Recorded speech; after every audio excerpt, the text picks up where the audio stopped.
What's the name of your guys' podcast? Three Geeks Podcast is the name of the YouTube channel, but Jayme and I, we do the Big Binge Watch List, where we watch TV. Yes. Lately, it's been Hallmark movies. It's been a great time. And, so what Is it not just Hallmark movies? It's everything else, or is it mainly Hallmark movies? It's TV and Hallmark movies. I watch a lot of Hallmark movies. You've seen the videos on YouTube. I have. Yeah, it's my life. I love it. How did it all start? That's you. 11 years ago, me and some friends. The Hallmark stuff is new. I had to get more confident in myself to do it. But, I started doing the Hallmark stuff over the last year and a half. And how does it feel so far, the journey? It's been amazing. Yeah. Yeah, and then bringing it here with this crowd has been great.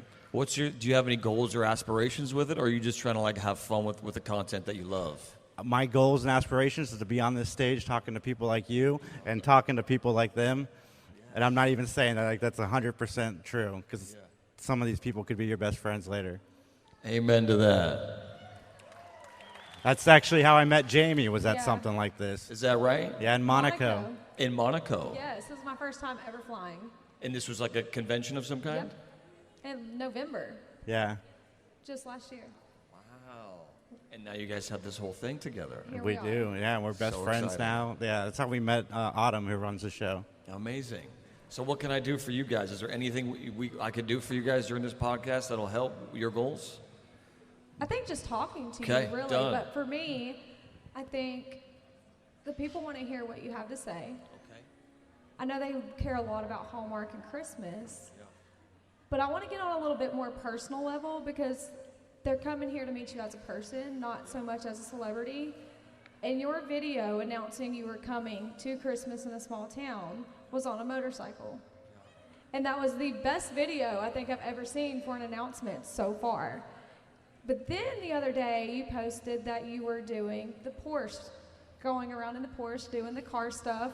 And I was like, oh my gosh, that's my kind of man right there, cars. So you have a passion for movies. You obviously have a passion for Christmas, because you're big in those Christmas movies. And Three Wise Men and a Baby is my favorite. Never laughed at a Hallmark movie like that, ever. It's the best. But would you say that cars and something like that is another passion of yours? I'm not a very intelligent man. I think they would beg you You know. I don't know much about cars. I don't know much about motorcycles, but I do love them. You clearly know how to ride and drive them, though. That I do know how to do. And I think, you don't have to necessarily know the mechanics of it. Yeah. But you do have the thrill and the knowledge of, oh, I like this. Yes. You have a preference. Everyone does. Yeah, my motorcycle was made by a gentleman named Jim Daddies. Oh, wow. And he's got a big old beard, and he has a lovely daughter, and he just kind of makes and designs motorcycles. So his whole backstory made me very, very happy, and that motorcycle I'll probably have till the day I die. I love that. I love it very much, but I don't know much about it. That's okay. My hope one day is to maybe do some kind of a racing movie. I would watch that every day of my life. Yeah, would you? I would. Yeah, I think there is an intention to do some things in that genre. Sorry, I just got distracted by your poster over there, Three Geeks. I just saw it. Looks so cool. Yeah, so I think that's the goal, is to maybe one day do like a racing movie, either on a motorcycle or in a car. Can't wait to see it. Well, my favorite was An Unexpected Christmas with a beardless Tyler Hynes. Yeah, like a hairless chihuahua. That's what you wrote on Instagram, too. Much prettier, though. Oh, you think so? Oh, yeah, definitely. People seem to have an opinion. Show of hands, who wants the beard? Oh, that's mass majority right there. Now, without feeling singled out, who wants me shaven? Okay, there's a few. It's kind of the percentage that I thought, hence why basically 70% of the movies I have a beard, and about 30 I don't. What made you want to get into acting? Greed. No. I'm not wrong. I was a young man growing up in Toronto. My dad was fixing chimneys for a living, he had done some work for a little theater company called Young People's Theater. It's a place, yes, a place in Toronto, Canada.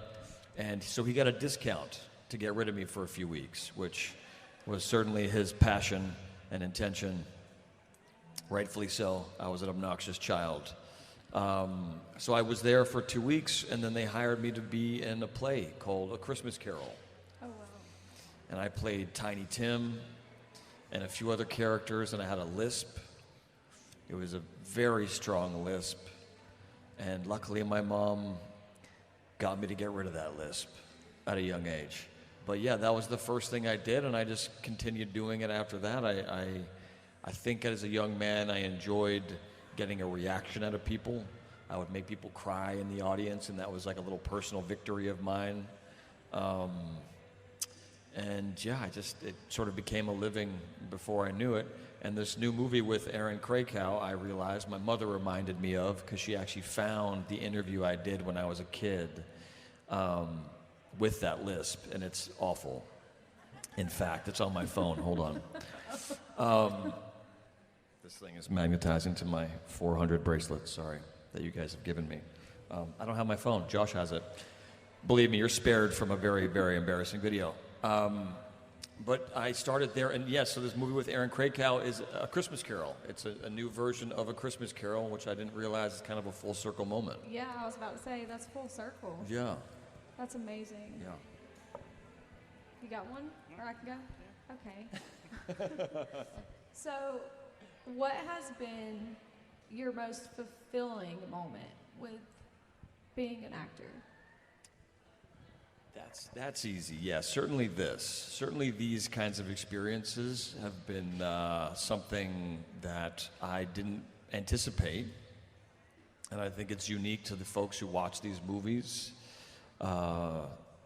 It's unlike anything that I've ever experienced in my life. So many people are so lovely, so thoughtful. They're moved by these movies in ways that I never would have expected anybody to be moved by anything that I would ever do. So certainly being at these kinds of events and functions, or when I see somebody out in public who tells me how much these movies mean to them, I got all the time in the world for that. And there is nothing quite as moving or motivating as that aspect of what I do, certainly. So give it up for yourselves. Thank you very much.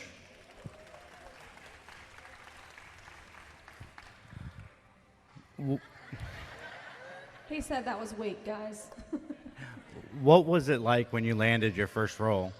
What was the experience, and how did you feel afterwards? So when I was 7 years old for A Christmas Carol, that was the first thing. And I remember I was deeply in love with a young lady I met at that camp. And I was heartbroken because it was over. And I thought we were going to be pen pals, and we weren't. But then I got that job, and it made me feel a little bit better. That's fair. So one thing I said in the last panel as well, being a celebrity, people seeing you on TV, they get this picture of who you are based off of what they're watching. So coming to something like this, and they're seeing you as a person, they're finally being able to get to know who you are versus who the celebrity is. Do you feel like with them getting this interaction, verbiage on this, let's see. Do you feel like you as a person impacts them more than what the celebrity version of you on TV does? I don't know that I could say. I feel like neither would impact anybody in any way. No, I think you're a little, I don't know. You've impacted a lot of these people, and you've created a fan base, and them being able to come to your table and you taking the time with them and getting to know you. It impacts them in ways that a lot of people wouldn't realize without having conversations like this. I appreciate you saying that. I think there is something really lovely about the community that seems to form with the commonality of maybe the movies that I do. But I feel like I'm just sort of an excuse for all these lovely human beings to sort of hang out with each other. And I'm incredibly grateful to be a part of that equation, because I think one of my favorite things of all of this experience is seeing the friendships that are born out of these circumstances, how you all find each other, how you spend time with each other.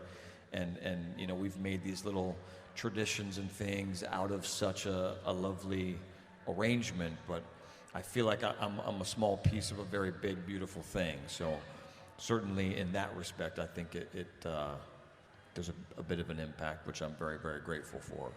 Well, you have the boots, and then you have Yes, your ma'am. bracelets, your little Heidi hearts. Yes, I ma'am. love those. And I think that's just a piece of your impact that they get to carry with them everywhere they go.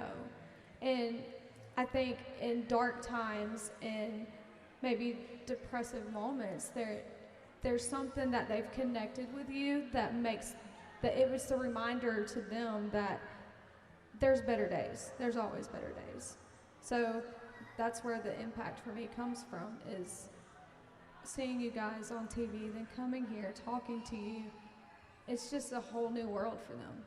Well, I appreciate you saying that. And again, I think all of these things you're talking about, Yeah. like the bracelet and the boot shot glass tradition, again, this is an extension of all of their creativity. This is something that I didn't take upon myself or come up with. This is But something. very creative.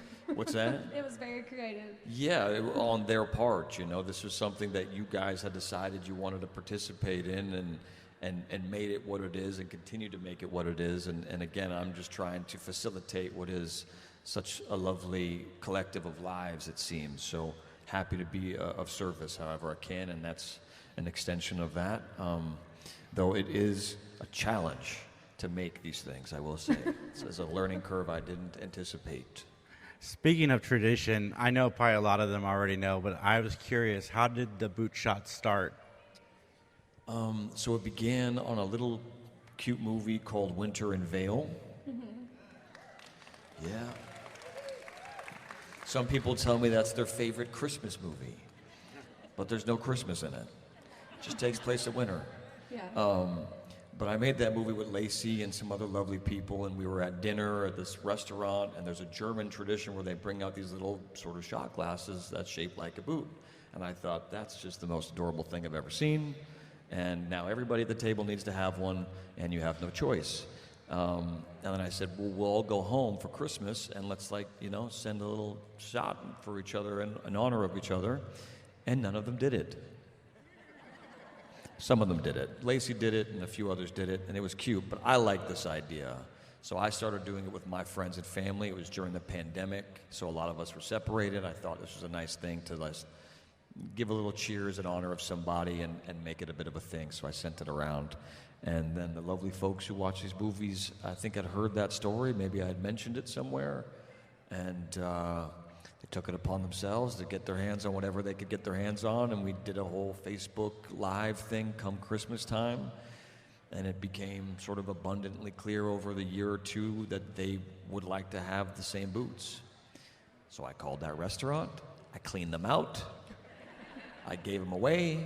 I called the restaurant for more. They said no. I said, where do you get them? They said, some German company. I called them. It was in German. I was lost. Left them multiple voicemails that probably didn't understand. And then eventually I gave up. And I said, I guess I'm going to have to figure this out myself. And I happen to have a few friends of mine who might fall into certain roles. My brother sort of handles the website. One of my closest friend, Max, can make products. My friend River can design packaging. His wife could do the artwork. And my friend Lonnie happens to have a little touch-up paint company in California, and he has basically a garage, like a little mini warehouse. And I asked them all if they wanted to participate in this thing, and if I could help maybe serve their purposes as well as create something that would be lovely for everybody else. And they loved that idea, and they've been very happy to see how happy it makes everybody else. We try to keep on doing it. Right now it's sold out, to everybody's disappointment. I'm sorry. We brought some from home here these last few days. My brother had some extras that we kept for family and friends, and I told him, these are my family and friends. And if he could send whatever we had left until we hopefully can make more, which is happening. Please be patient. It's not easy. So with the boot, you also have the bracelets. If you guys don't have one, get one. But now there's the new candy cane that people are wanting to do with you as well from the Chiefs movie. Candy cane, what do you mean? The breaking the candy cane. Oh, breaking the candy cane Yeah. is like a tradition? Oh, Yeah, you're well, right. apparently I was told yesterday, so that's Yeah. why you had candy canes on your table. That's a new thing they're wanting to start, so be ready for it. Yes, we are wasting a lot of candy canes out there, folks. They're probably eating it after. True. Right. So, have you, with your Christmas movies and traditions, have you implemented any of those traditions into your real life Christmas traditions? Yeah, certainly. You mean like outside the boot and these sorts of things, like things I've done in the movies?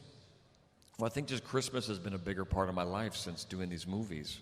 Also doing these conventions at Christmas. It seems like it's kind of part of a yearly tradition to get to the other side of all of this, where I'm out making these movies for you all, and then to be able to see you at the other side of that journey is such a beautiful thing. It feels like if the day comes where these conventions stop happening, I don't know how I'll feel about that. It'll feel like it'll be like there'll be some non-closure. You know what I mean? Oh yeah, for sure.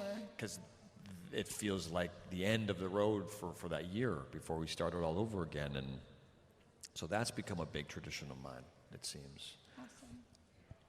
Well, my last question is going to be a very convention-y question, because Three Wise Men and a Baby is kind of a remake of 3 Men and a Baby. What other 80s movie would you like to remake and Christmasify it? Any thoughts, anybody? Sounds like a tough one. I feel like, 80s is, Die Hard's not 80s? It's 90s? It's 80s, but it's already It's Christmas. 80s? Yeah, it's already Christmas, though. It's 80s. Yeah, you saying it's already Christmas? Yeah, but we accept it as Christmas. I feel like you could go harder at that Christmas. Do you know what I mean? I feel like Die Hard as a Christmas movie would be epic. No, he's not convinced. What else we got? No, Die Hard, I think. Breakfast Club? Oh, that's not a bad idea. People trapped in a high school. A little old for that, though. Yeah. Teacher? Yeah, I could play the teacher. Usher in a new bunch of young whippersnappers. Not a bad idea. Dirty Dancing. Oh, Dirty That's Dancing. a good one. Yeah, I agree. That's a good one. Except I'm lifting Paul. Dirty Dancing is my final answer. I like that answer. So my last question, because we're going to move on, is what has been your favorite Christmas movie to film? That I've made? Mm-hmm. Christmas movie? Yeah. Or any movie, or both. Let's do both. Separately? Yeah. Okay. Christmas movie. Wise Men is special, of course. These are my best friends. Every time we start doing this, I look across and see my friends' stupid faces like acting. It's hilarious. It's very tough for all of us. So that's beautiful. Chiefs was very, very unique experience. Just falling in love with that city, falling in love with the people, falling in love with the team, and of course the cast and making of the movie. Like Ed Begley Jr. is a legend and a friend, and Christine Ebersole, I'm trying to convince to do another movie with me. Yeah, so that was a special one. Non-Christmas, again, I gotta say, groomsmen, They like that answer. I love that. Thank you, guys. Yeah, there was our lovely friend who does social media for this event. She was saying that the second movie with Jonathan Bennett holds a special place in her heart because it inspired her a little bit in her personal life on her journey, which I thought was beautiful. Being able to tell that story was really important to me, and to be able to do it with my two best friends, Ryan and Jonathan, and then gaining a new lifelong kindred spirit in BJ Britt. It was like a gift that none of us anticipated. So, yeah, being able to meet BJ through that process was a special thing. That's awesome. All right, thank you, sir. Thank you, sir. Everybody, Let's welcome. give it up for our friends here. Thank you. Is it the Three Geeks podcast that'll go on? Yeah. Three Geeks podcast. Thank you so much.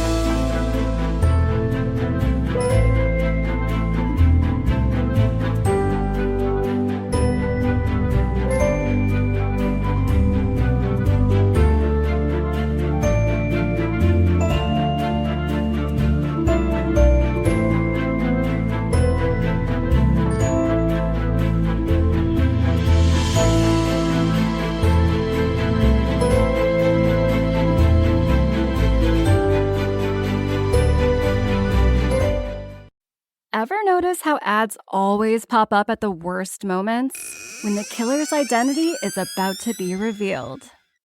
During that perfect meditation flow. On Amazon Music, we believe in keeping you in the moment. That's why we've got millions of ad-free podcast episodes, so you can stay completely immersed in every story, every reveal, every breath. Download the Amazon Music app and start listening to your favorite podcasts ad-free, included with Prime.